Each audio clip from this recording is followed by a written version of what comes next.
والله هو الموضوع ده بقى له فترة.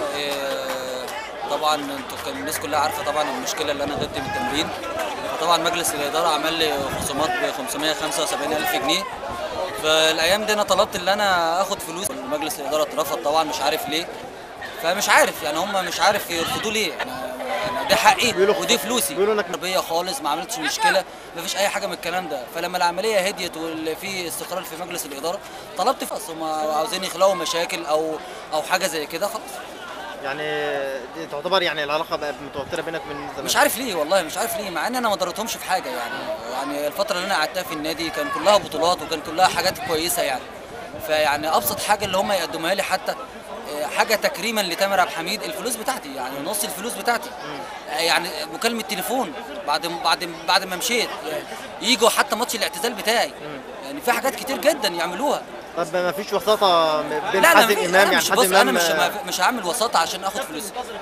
انا مش يعني انا مش مش هكلم حازم او هكلم ناس من مجلس الاداره عشان يجيبوا لي فلوسي. ده حقي، هم لازم يشعروا بكده. طيب يعني انا خلاص، انا مشيت من النادي خلاص، مش كده خالص، العلاقه مش كده. يعني يوم من الايام ان شاء الله هيحتاجوني، او مجلس الاداره ده هيمشي ومجلس تاني هيجي، اخد فرصتي برضه. انا حتى مش عاوز اعمل مشاكل برضه مع المجلس ده. شايف فرص الزمالك في كاس مصر قد ايه؟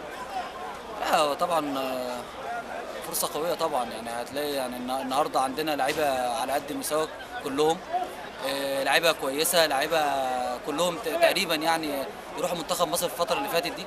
فإن شاء الله فرصة كبيرة إن احنا ناخد الكاس. يعني حتى الأهلي طبعا الفترة ديت مش فايق خالص.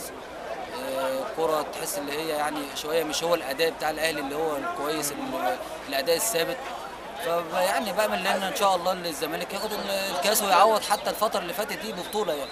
شايف الزمالك محتاج تدعيم فين؟ مراكز؟ والله تقريبا مفيش، يعني الديفندرات على اعلى مستوى، خط الدفاع كويس جدا، المهاجمين كويسين بيجيبوا اهداف، بس بيتهيألي هي ممكن حته المهاجمين بس. عاوز منك كلمتين، كلمه لمجلس اداره الزمالك تقول ايه؟ لا مش هقول لهم كلمه، يعني هم حتى يعني انا عاوزهم بس يحسوا بس. جمهور الزمالك؟ جمهور الزمالك لازم يساندوا الفرقه الفتره الجايه دي، على اساس انهم داخلين على كاس مصر، وان شاء الله بمسانده الجماهير دي ان شاء الله هناخد كاس مصر. شكرا كابتن تامر، وان شاء الله تبقى معانا مستمر معانا الفتره الجايه ان شاء الله. ان شاء الله ليك في حياتك التدريبيه ان شاء الله، ونشوفك ان شاء الله مدير فني اول، وان شاء الله توصل نجاحاتك وابداعاتك على الساحه الرياضيه ان شاء الله الفتره الجايه. شكرا يا كابتن تامر. شكرا يا رامي.